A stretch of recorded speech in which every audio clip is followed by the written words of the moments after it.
नमस्कार मंडळी. शाश्वत सिंचन आणि टंचाईसाठी जलयुक्त शिवार अभियान 2 राबवण्यात येते महाराष्ट्रामध्ये.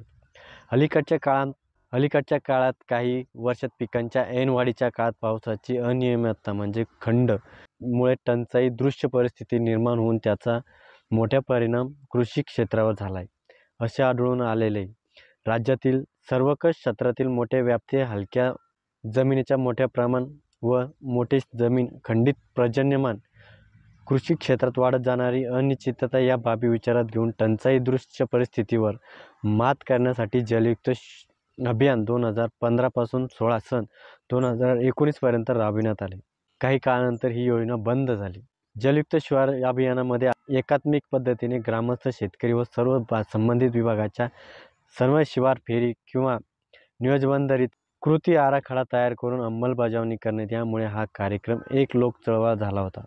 विविध पाणी व जल संधारणाचे क्षेत्रीय उपचार, ओघळ नियंत्रण उपचार, जुन्या उपचाराचे बळकटीकरण, आवश्यकतेनुसार दुरुस्ती, गाळ काढणे इत्यादी कामे एकूण 22,593 गावांमध्ये मोहीम यशस्वीपणे पार पडली.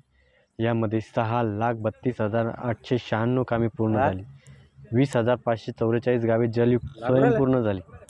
अभियानांतर्गत झालेल्या कामामुळे जवळपास 27 लाख TCM पाणी जल साठा क्षमता निर्माण करण्यात आला. एकूण 50 लाख शेती संरक्षित सिंचनासाठी सुविधा निर्माण होऊन कृषी उत्पादकतेमध्ये शाश्वत. जलयुक्त शिवार अभियान 2 मध्ये क्षेत्र उपचार कामे, कंपार्टमेंट बंडिंग, ढाळीचे बांध, सलग मजगी अनगड दगडी बांध, शेततळे, जुनी भात शेती बांध दुरुस्ती, शेती बांध दुरुस्ती, जुन्या बोडीचे नूतनीकरण, खोलीकरण इत्यादी. या नाला उपचार करणे, यामध्ये सिमेंट नाला बांधणे, माती नाला बांधणे, गॅबियन बांधारा, वळण बांधारा, रिचार्ज सॉफ्ट इत्यादीमध्ये समावेश करण्यात आलेला आहे.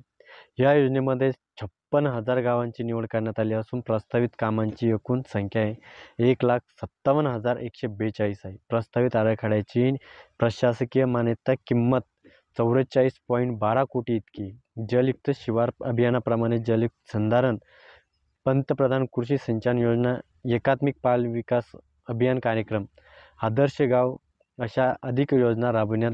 जलयुक्त शिवार अभियानाच्या पहिल्या टप्प्यात यश लक्षात घेता राज्य शासनाने जलयुक्त शिवार 2 अभियान सुरू करण्याचा आहे आणि दुसऱ्या टप्प्यामध्ये 3 जानेवारी 2023 पासून शासन निर्णय सुरू करण्यात आलेला आहे.